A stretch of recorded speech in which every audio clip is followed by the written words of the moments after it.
Good evening. Let's get started. It's great to have you with us tonight for the Virginia Cutler lecture. I want to give a special welcome to the members of the family, the Virginia Cutler family. It's their family's generosity that makes this opportunity available for us. I also want to express gratitude for the members of Laura Walker's family that are here, and for Ben Ogles, the Dean of the College of Family, Home, and Social Sciences, as well as the associate deans that are here for the college. I also would love to welcome all of you as students from the college and other units on campus. This is how we'll proceed tonight. The invocation will be offered by Dai Son. After the invocation, Sarah Coyne will give an introduction to our speaker, who is Dr. Laura Padilla-Walker, and then Dr. Walker will proceed right after her introduction. And then after her talk, I'll come back up and give some awards.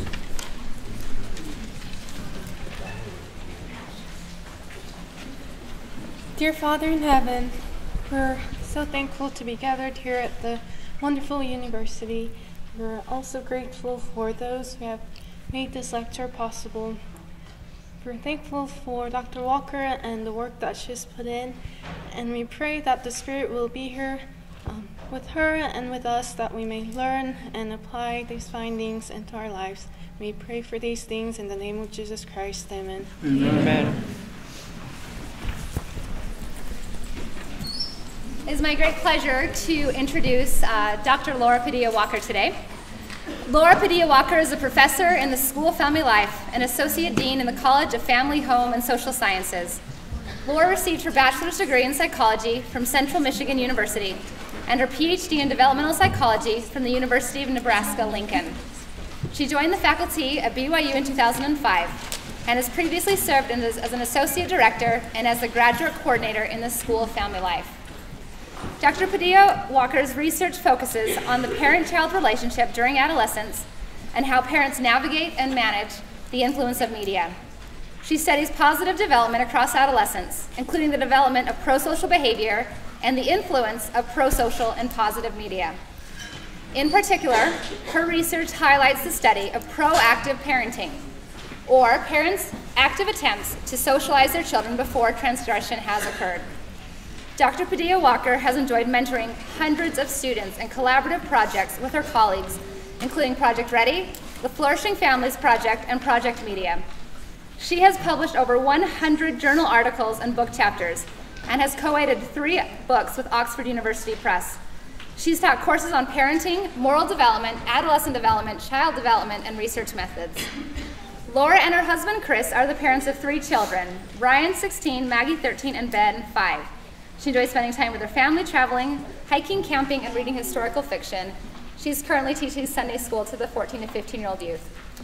I've known Laura for over a decade, and not only is she an incredibly brilliant, wonderful professor, but she is truly an amazing human being. She inspires me both professionally and personally, and you guys are in for such a treat tonight. So it is with my great pleasure that I introduce Laura Walker.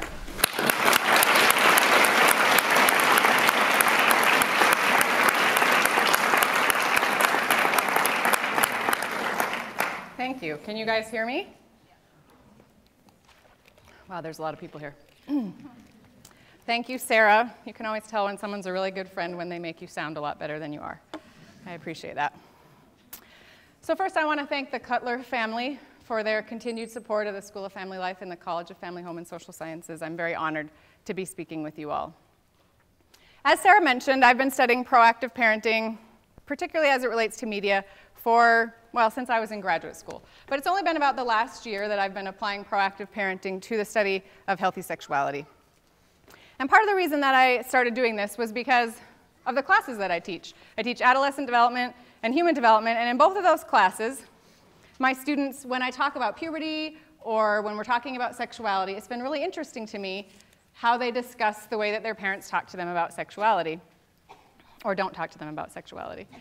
And in several of these cases, students have even given extreme examples of times where their parents didn't tell them anything or gave them misinformation, and that resulted in sexual mistakes that they really regretted because they didn't have knowledge or they had incorrect knowledge.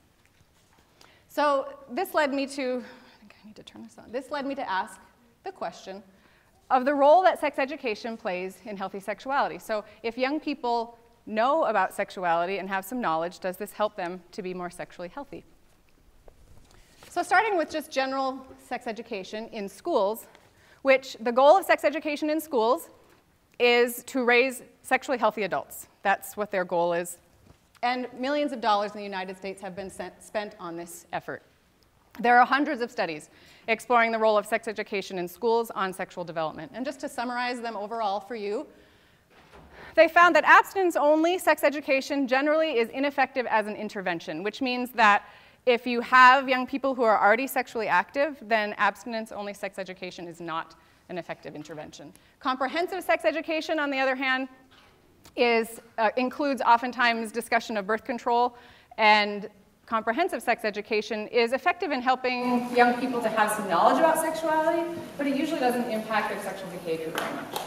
The interventions that have been the most effective include, well, when you look at schools in particular, include parents. So let's talk about the role of parents as sex educators. In a recent review of parent-child communication about sexuality, researchers found that parents were the ideal socializers of healthy sexuality because they have early contact with their children, and then developmentally over time, they can change how they talk about sexuality.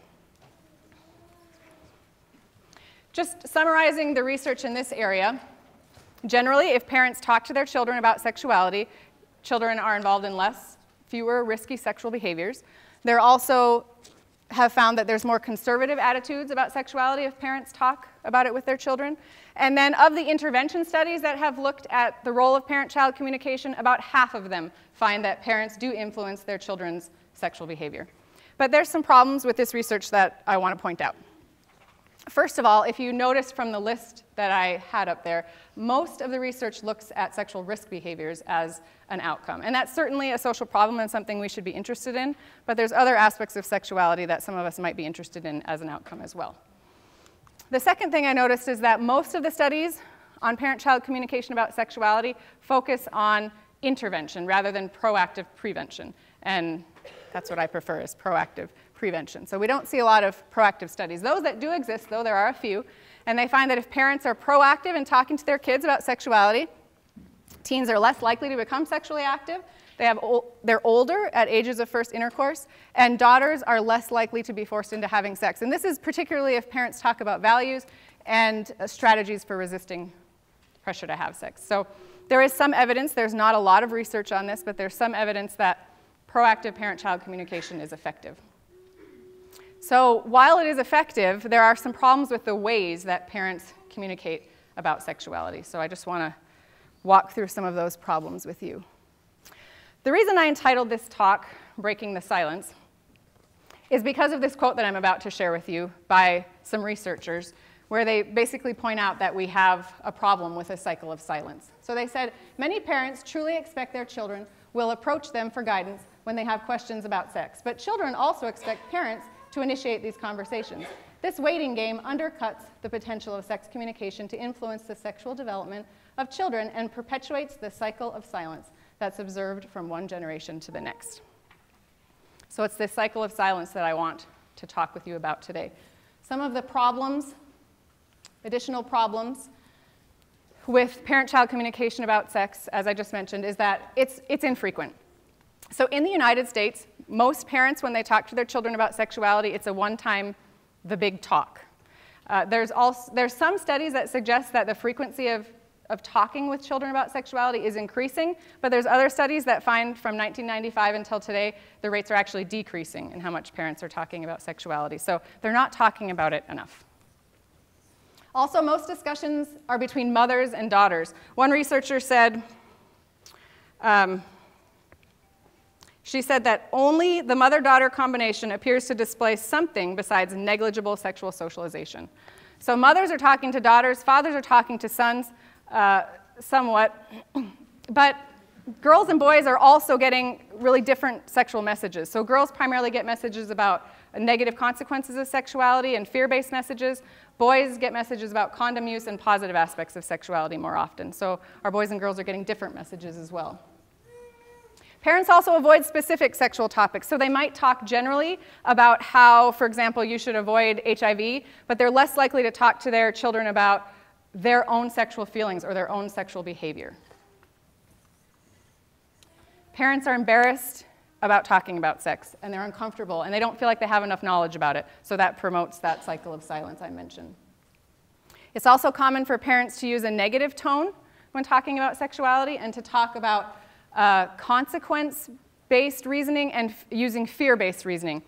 So for example, they talk with their children about how sex is the worst thing that can happen to you because you might get pregnant or because you're going to ruin your future. Or they use this fear-based language to dissuade their children from having sex. One young lady said, "I did not follow religious teachings regarding virginity because of religion. I followed them because of fear of my mother." And then the final thing that I think is really interesting is that parents report markedly more communication about sexuality than do children. Okay, so if you ask parents, how often are you talking about sexuality? They say they report much higher levels than if you ask children, how often do your parents talk to you about sexuality? So that's a problem that we'll talk about as well. Okay, so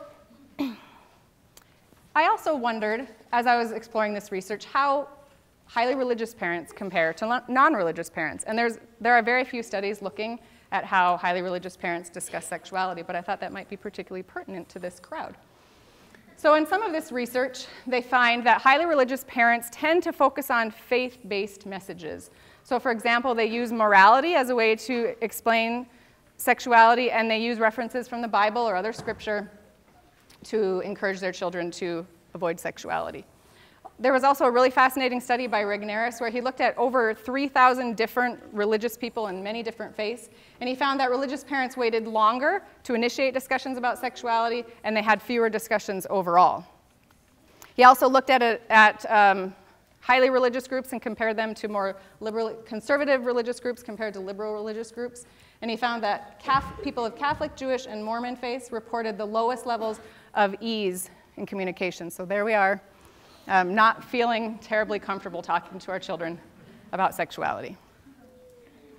And the interesting thing is it's not spirituality, it's religious attendance in particular that's related to less communication. So for each unit increase in church attendance, the frequency of communication about sexuality decreased. So it was a really fascinating study.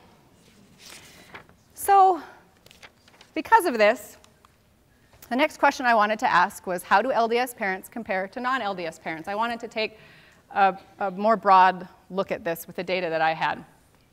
So I'm going to use two different data sets today. I'll tell you just a little bit about this first data set. It's called the Flourishing Families Project, and it's a 10-year longitudinal study. We have about 200 families from most of LDS families, about 200 LDS families, mostly from the Provo area, but some from Seattle, and then almost 500 families from the Seattle area that are non-LDS. So 200 LDS families, 500 non-LDS families. We only, unfortunately, asked one question that's really relevant to this lecture today, and the question was, in the past year, how often have you talked about sex with your child? Or we asked the children, in the past year, how often has your parent talked with you about sex? So first, I just wanted to compare the means across LDS and non-LDS families. Now, one thing I want to point out before we start is this scale here on the left. So 1 is never, 2 is seldom, 3 is sometimes, and 4 is often. So the first thing that we notice is that LDS and non-LDS families are talking about sexuality with their kids less than sometimes, and a lot less than sometimes if you look at different reporters. Okay, so the first thing is that LDS or non, they're not talking about sexuality a lot.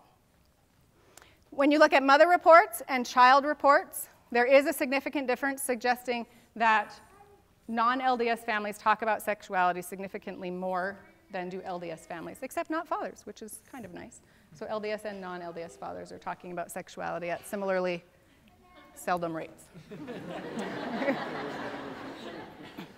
So this was interesting to me, but we have some longitudinal data here, so I wanted to understand, well, this is when they're 14, so maybe as kids get older, parents are going to increase the amount of time, the frequency with which they talk about sexuality. And the other thing I was interested in is, the question of whether there's different types of parents. So maybe there's some parents that talk about sexuality a lot with their kids and others that don't talk about it much, and you can't get at that from this type of an approach. So I did what's called a profile analysis to look at whether there are different types over time of LDS and non-LDS families in terms of talking to their kids about sexuality. So the first one is the non LDS parents, and I found 3 different types of non LDS parents. Really interesting. So this first group, about 40%, is the group I call the seldom group. So consistently across age 14 to age 18, they're talking to their children close to seldom, and this does not change significantly over time. So that's a big chunk of the sample. Then you've got another 50%, and I call them the one big talk group. So they have a big talk maybe when the kids are 14, and then by the time they're 18, they're almost not talking about sexuality at all anymore. And then we've got this 12% here, and I call them the wake-up call group. But this is a group where they're not talking about sexuality much, and then by age 18, they're talking about it more than sometimes. So that's interesting. Now, we might expect, so on average, about 30% of teens have had sex by age 16 and closer to 60% by age 18. So it's possible that this is the group whose children are having sex and they're telling their parents about it, although it should be a lot larger than 12%, so maybe it is just the ones that are telling their parents about it. But anyway, this was really interesting to me that there is variability, and there does seem to be some developmental change over time, at least with 2 groups. So then what does the LDS profile look like? And this is where it gets really fascinating. So here are the LDS parents. Well, we've got a group of 20% up here that are almost sometimes, so that's good. That's encouraging. About 20% that are talking to their kids almost sometimes across age 14 to 18. No significant change in any of these 3 groups over time. Then you've got another 50% who are talking to their kids consistently seldom over time. And then this group, 32%, almost never talking to their children about sexuality at any age. So when you add these 2 together, you've got just about 80% of your sample who are getting almost no conversation about sexuality. Now, this was really perplexing to me, and I thought, why aren't they changing developmentally over time? Why are these LDS parents so stable? I think there's a number of potential explanations, but the one that makes the most sense to me is LDS parents don't expect their children to be having sex, and indeed, most of them are not.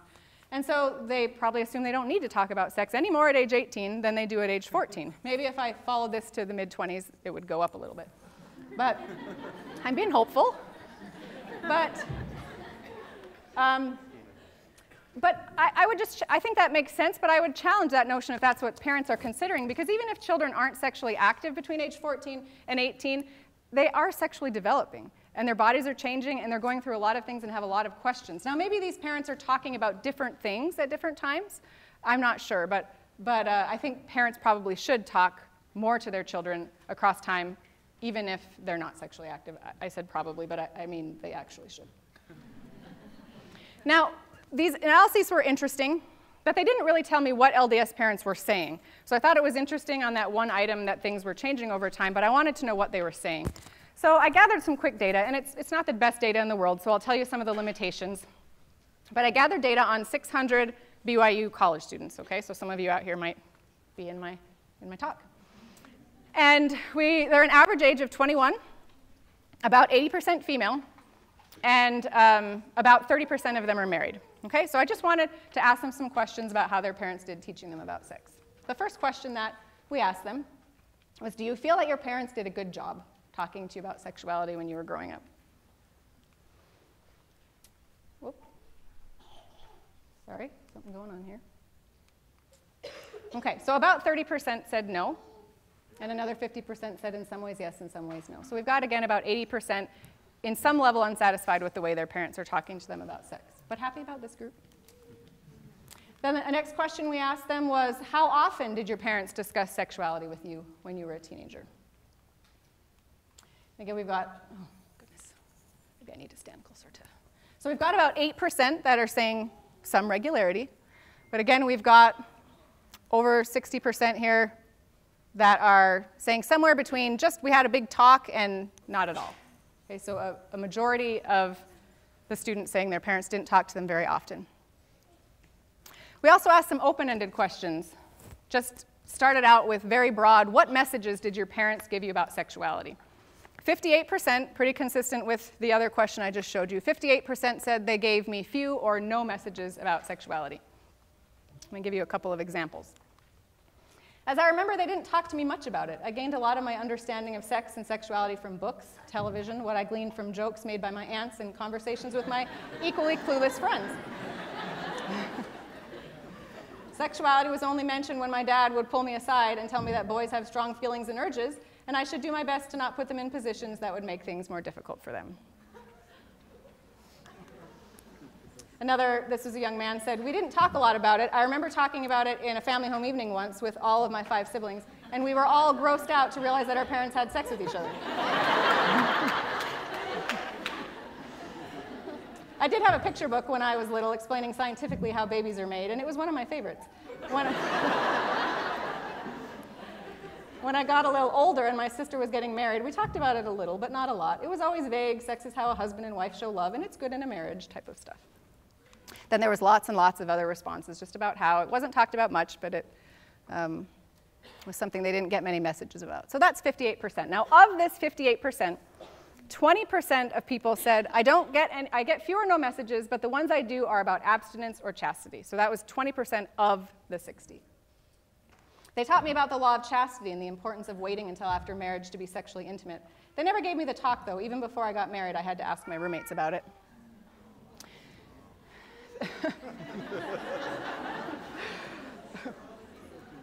So of this 20%, about half said that their parents gave them positive messages about sexuality within marriage.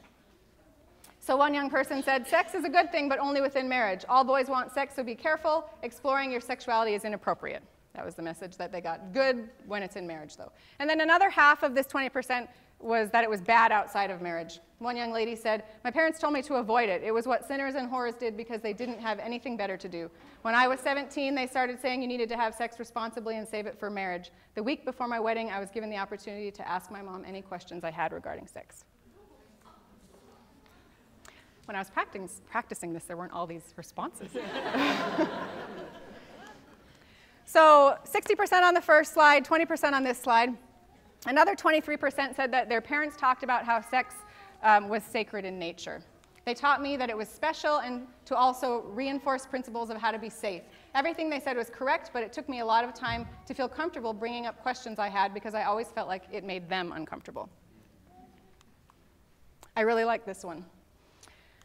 My dad sat me down around the age of 12 and explained the human body to me. My parents were very open about their bodies, and the main message I walked away from my childhood was that our bodies are sacred but not secret. Sex was something I understood was something between a man and a wife to express their love and create children. My dad flirted all the time with my mom, but was never crude about it.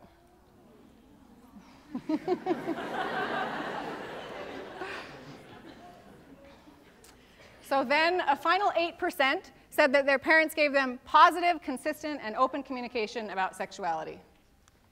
I was taught super well about sex when I was growing up. My family is very open about it. I'm very grateful for that because I knew I could bring my questions to my parents, and it prepared me for marriage. It helped me see that sex wasn't a bad thing. So I think the takeaway from this first open-ended question is that you do still have a majority of young people who are saying they'd like to hear a little bit more from their parents. They'd like to learn more. In addition to these open-ended questions, we asked them just some simple yes or no questions. Did your parent talk about this with you, yes or no? The first thing we asked was, did they talk about the importance of abstaining from sex until marriage? And the vast majority said yes. So this is good. I think abstinence is a really important message. I think it's the primary message that parents are giving their children at the exclusion of other messages. So this is a good start, but I think we need to talk about some other things as well. Most parents are talking about puberty. That's good, though I feel kind of sad for this 20+% who aren't getting it talked about.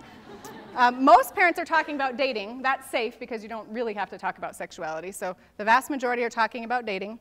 But only about half are talking about sexual anatomy. And the young people reported that they didn't know anything about how their bodies worked sexually or how their partners did. So when they got married, they really didn't know what they were doing. And they wished they would have known a little bit more about just basic sexual anatomy. Consistent with the Regnerus and other studies I showed you, LDS parents are not talking to their children about birth control. Now, I gave my children this same survey because I thought if I'm going to give this talk, I need to expose my own weaknesses as a parent. And I also had not had these conversations. We've had them now. But I had not had conversations with my children about birth control either. That's something that I think, again, is a symptom of parents not expecting their children to be sexually active. And then this one was interesting to me. So 71% of parents are talking to their children about pornography, which is good and expected in this environment, but only 30% are talking about masturbation. Now, given that research finds that about 60% of men and 40% of women by age 18 report having masturbated in the last 90 days, this should be a bit higher. Now, when I looked at this, I thought, there's going to be a gender difference on this one. I actually looked at gender differences on all of these, and this was the only one there was a gender difference on, so let me tell you. For boys, 50% of parents are talking about masturbation, and it's 23% for girls. So there's some assumptions there about gender differences that probably shouldn't be being made. Also, 80% of parents are talking about pornography with their boys, and only 68% with their girls. So there were some gender differences on those items. In addition to what parents were talking about, we asked them how their parents were talking about things. So about a quarter of our sample said their parents were using fear tactics to dissuade them from having sex before marriage. About half of our sample said that their parents seemed embarrassed, and 60% said that they didn't feel comfortable talking with their parents about sexuality. And the vast majority of the sample, almost 75%, said, I wish my parents would have talked to me more. So then we asked them, well, if you wish they would have talked to you more, what do you wish they would have said? So here's those open-ended responses. 30% said anything. Everything or anything. I turned to media and friends for any questions I had, and as a result, had a very skewed idea about sexuality. Another 21% said, I wish they would have talked about the positive side of sexuality. I wish they would have talked to me about how to enjoy a sexual relationship in marriage. I'm married, and it's been a little bit of a struggle, because for the longest time, you're taught that sex is bad with slight, oh, it's good in marriage, but then reinforcing the sex is bad part. I wish I could have given a few more pointers on that, because I have had to figure things out with my husband, and both of us have no idea how to approach it. So asking for more of the positive side. Then another 10% said, I wish they would have just talked to me about how sex works. What sex is actually like, especially for people who've never had it before. Movies and shows portray sex in an incredibly unrealistic manner, and that was really my only experience to what the act of sex was like. And then a final 10% said, I wish they would have talked to me about the why behind sexuality. I wish they would have talked a little bit more about the dangers of foreplay before marriage, what the limits are, and why that is so important. Another 10% said they don't wish their parents had talked to them about anything different, and then the rest of the sample didn't fit into any of these categories. But that gives us 4 ideas about what young people are wishing their parents would talk to them about a little bit more. So after we asked them what their parents were saying and how they were saying it, we also asked them about how they felt about their own sexuality. We asked them 2 questions. The first was whether they felt any anxiety about their sexuality. And there was a gender difference here.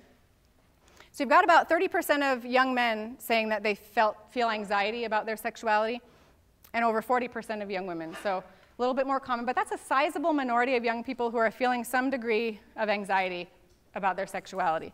Now, I told myself when I gathered this data I was just going to do descriptive analyses because of the nature of the data set, but I just couldn't help myself.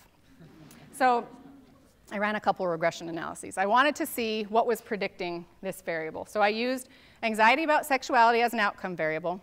And first I put in all the questions we asked about what parents were saying about sexuality.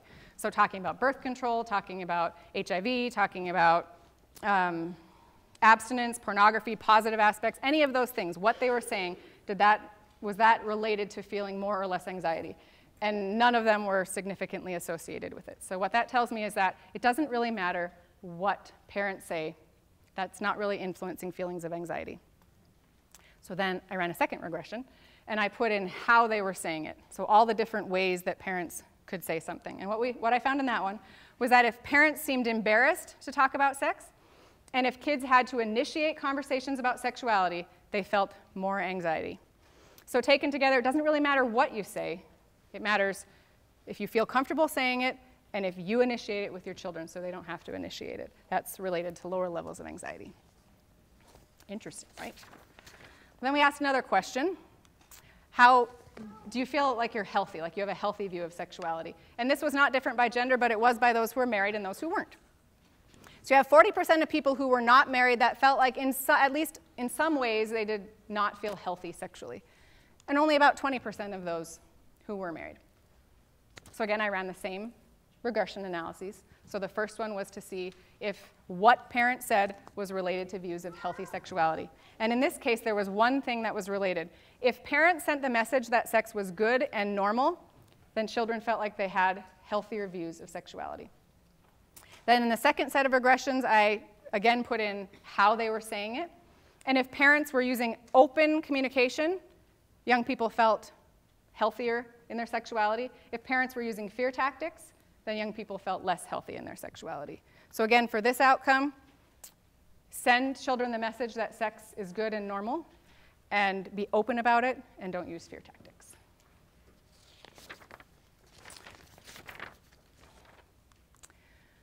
Okay, so this is kind of depressing. And when my research assistants were coding all this data, they just kept talking about how depressed they were. So I said, okay, I got to gather some more data. So I gathered data on about 100 individuals who were over the age of 30, because I wanted to show, or at least look and see, maybe we're getting better. So this isn't looking great, but maybe we're getting better. So I'm going to compare the sample I just talked to you about with a sample of average age of 42 on two of the same questions that we gave, okay? So do you feel your parents did a good job? This is the same exact data I showed you before. This is those over 30. You've got 50% saying no. So an average age of 42, an average age of 21. So in 20 years, we're doing a lot better. It's good news, right? Same question we asked before. How often did your parents discuss sexuality with you? Those under 30, 25% not at all. Those over 30, 45% said their parents didn't talk to them at all. So even though there's plenty of room for all of us to improve, we're getting a lot better. We're getting better over time. So that's good news. So I don't know about those of you who've given presentations before, but when I give a presentation, it's pretty serious what background I choose for my PowerPoint.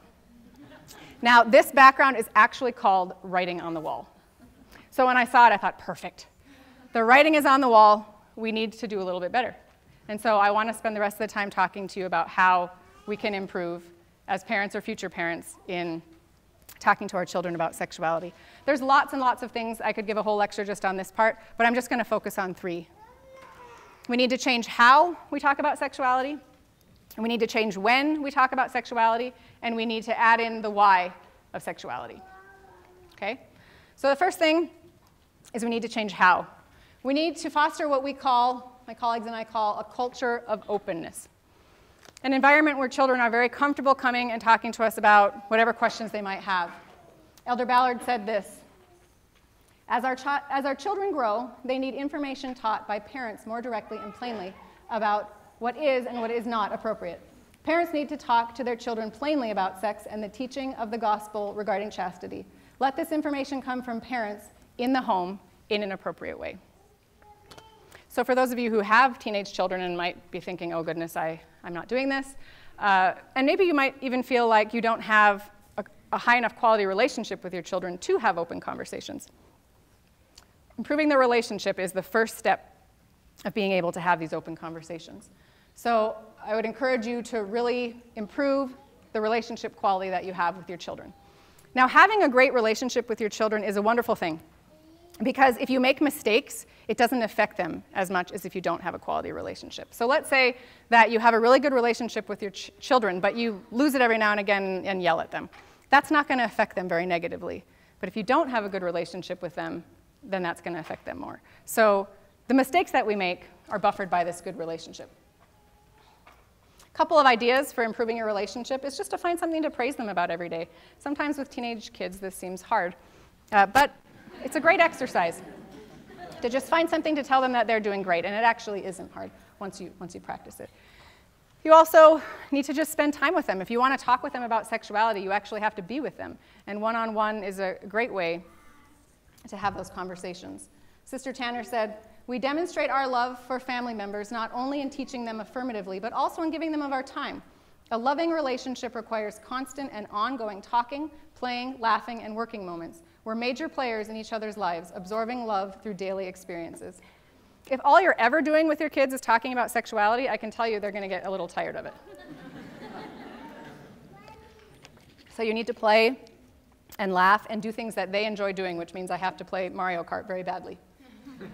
We have to do things they enjoy to build that relationship. Another thing, and this is a hard one, but ask your child or your spouse where you could improve. And then the hard part is take that advice. So ask them if they see areas where you can, and I don't know about your children, but my children are very willing to tell us the ways that we can improve as parents. And then take that to heart and make some changes. So again, part of getting to that culture of openness is really having a good, solid relationship with your children. I just had to run some more analyses on this one.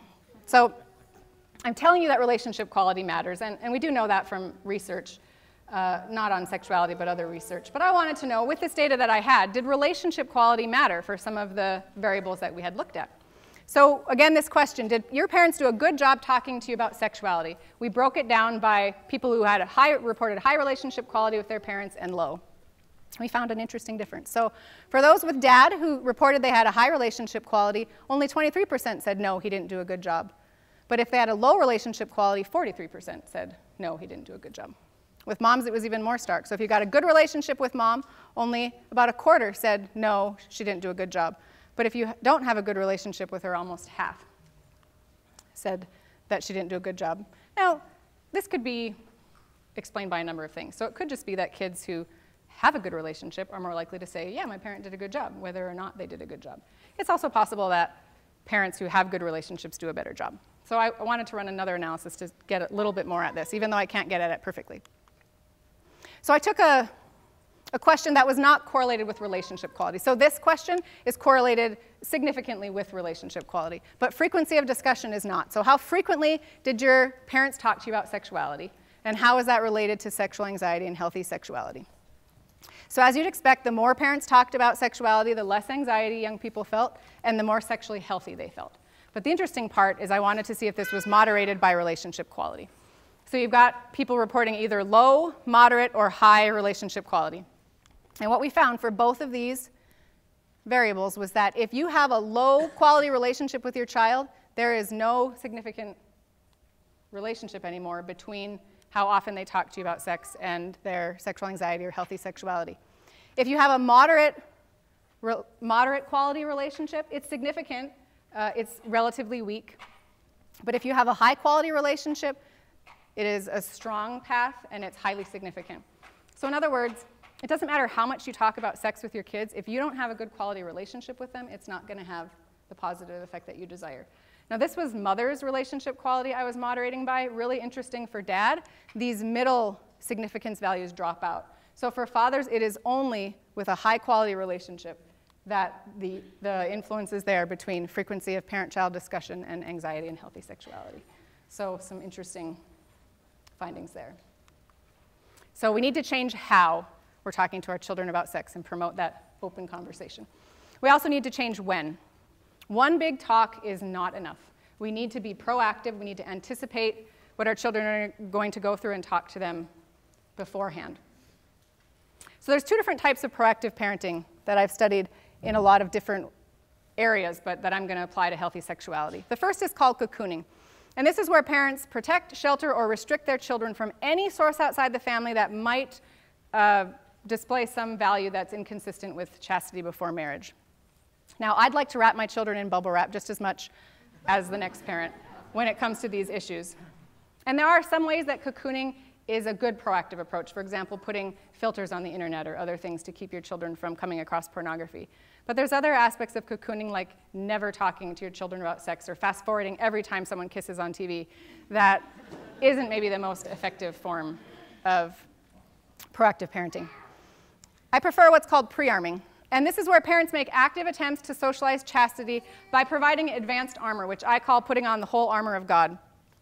And this helps to combat potentially conflicting messages. So you know your children are going to come in contact with conflicting messages about sexuality. So prepare them for it. What are you going to do when you come across this? How are you going to act? How are you going to respond? And that's called PreArming, and I would encourage it. So most parents and this is religious and non-religious, most parents wait until their children are sexually active to talk about sexuality. So for LDS parents, that might be the night before they're married. And I hear that very commonly from my students, that they get the talk the night before they get married. But that's reactive parenting, reacting to your child's behavior. When you're sexually active, I'm going to parent. But proactive parenting is responding before something happens. Religious parents are also more likely to think that other kids are interested in sexuality, but my child is not sexual. So I know every other kid in the neighborhood is sexual, but not mine. And this is something that puts religious parents at, ooh, I didn't do that, at risk. Oh, you did it. So putting the research together, can we get that turned off? Somebody who knows how to work the lights, Thanks, Jeff. So we know from research that when parents do cocoon or keep information, thank you, from their children, it's actually linked to children having sex earlier because they don't know anything about it. They don't know how to avoid it, so they have sex earlier. They're more likely to listen to their peers and adhere to peer norms, which means that what their peers feel and believe about sexuality is more likely what they're going to adopt. And they're more likely to engage in unsafe sex. But if parents use PreArming, then teens report that it's parents that they actually want to go to ask questions about sexuality. And they also delay sexual intercourse, have safer sexual practices, and higher levels of healthy sexuality. So PreArming is really the way to go. So we need to change how, we need to change when. And then finally, we need to add why. Now, President Uchtdorf has given several talks on this idea of explaining the why of the gospel. And he's referring to the gospel. I hope he doesn't mind if I ask you to think about healthy sexuality with this quote as well. I'm just going to read this middle part here. He says, "We focus on what the Lord wants us to do and how we might do it, but we sometimes forget why. While understanding the what and the how of the gospel is necessary, the eternal fire and majesty of the gospel springs from the why."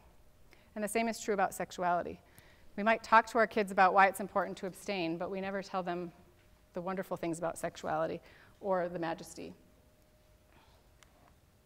So a couple of aspects of why that we should talk about. We should talk about consequences, and indeed, in our sample, parents are doing a pretty good job, especially talking about spiritual consequences of being unchaste before marriage. Not quite as good with emotional and physical consequences. What I'd like to see even more is a positive spin on this. So what are the consequences of, instead of what are the consequences of being unchaste, what are the consequences of being chaste? What are the blessings? Focusing on not just negative consequences, but other consequences as well. We also need to focus on the positive and help celebrate the gift of sexuality. We asked our students, and it looks like parents are actually doing a pretty good job, although this is just a yes-no question, so I don't know how frequently this response is, but got about half saying that their parents talked to them about positive aspects of sexuality when married.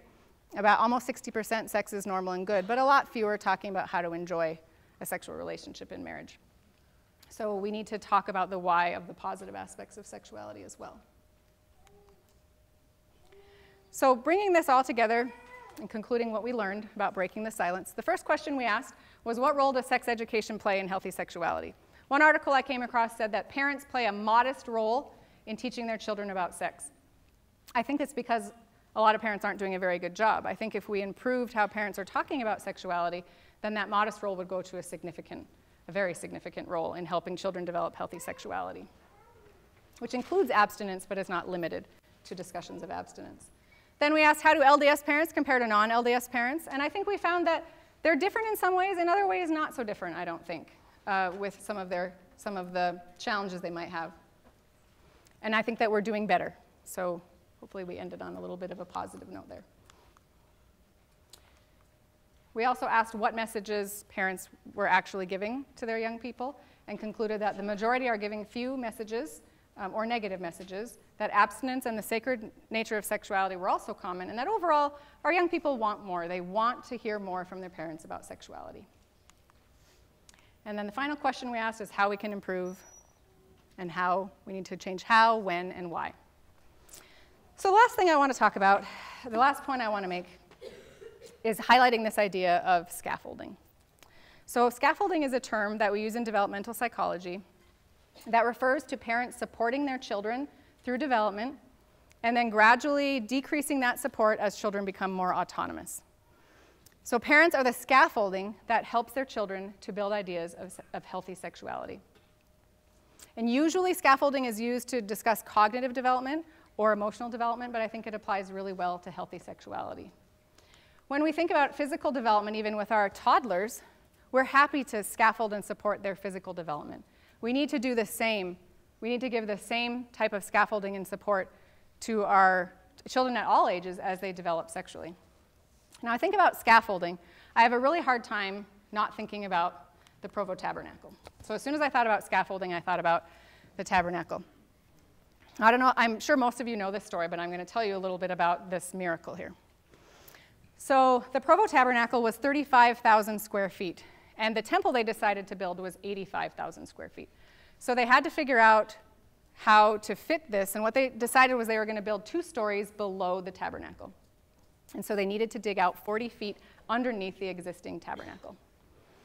So the way that they did this was with an amazing amount of scaffolding. And as I talk about this, I just want you to think about how this relates to parents scaffolding their children's development.